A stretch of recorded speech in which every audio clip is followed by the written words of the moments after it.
نصیحت کا پیارا طریقہ۔ 18ویں صدی عیسوی میں دہلی کے حضرت شاہ ولی اللہ رحمۃ اللہ علیہ ہندوستان میں مسلمانوں کے سب سے بڑے عالم تھے۔ اللہ تعالیٰ نے ان کو 5 بیٹے دیے تھے۔ وہ پانچوں بھی بہت بڑے عالم اور اللہ کے فرما بردار بندے تھے۔ حضرت شاہ عبد القادر رحمۃ اللہ علیہ ان میں سے ایک تھے۔ وہ لوگوں کو بڑے پیارے طریقے سے نصیحت کیا کرتے تھے۔ ایک دن بہت سے مسلمانوں کے سامنے وعظ کر رہے تھے کہ انہوں نے ایک شخص کو دیکھا جس کا پاجامہ ٹخنوں سے نیچے تھا اور زمین پر گھسٹ رہا تھا۔ آپ نے وعظ کے بعد اس سے فرمایا، ذرا ٹھہر جائے، مجھے آپ سے کچھ کہنا ہے۔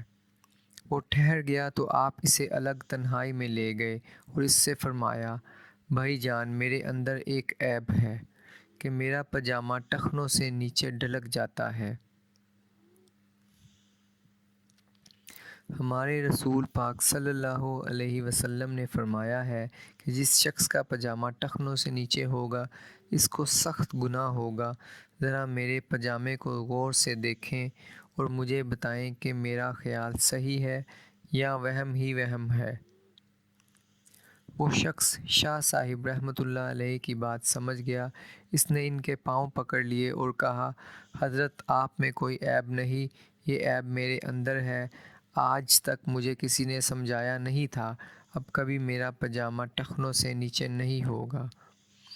ایک اور موقع پر شاہ عبد القادر رحمۃ اللہ علیہ وضو کر رہے تھے۔ ان کے سامنے ایک نوجوان پٹھان بھی وضو کر رہا تھا۔ اس نوجوان کے پاؤں پانی سے تر نہ ہوئے، خشک رہ گئے۔ شاہ صاحب رحمۃ اللہ علیہ نے اسے فرمایا، بھائی، میں بوڑھا ہوں، میری نظر کمزور ہے، مہربانی فرما کر میرے پاؤں دیکھو کہ کہیں خشک تو نہیں رہ گئے۔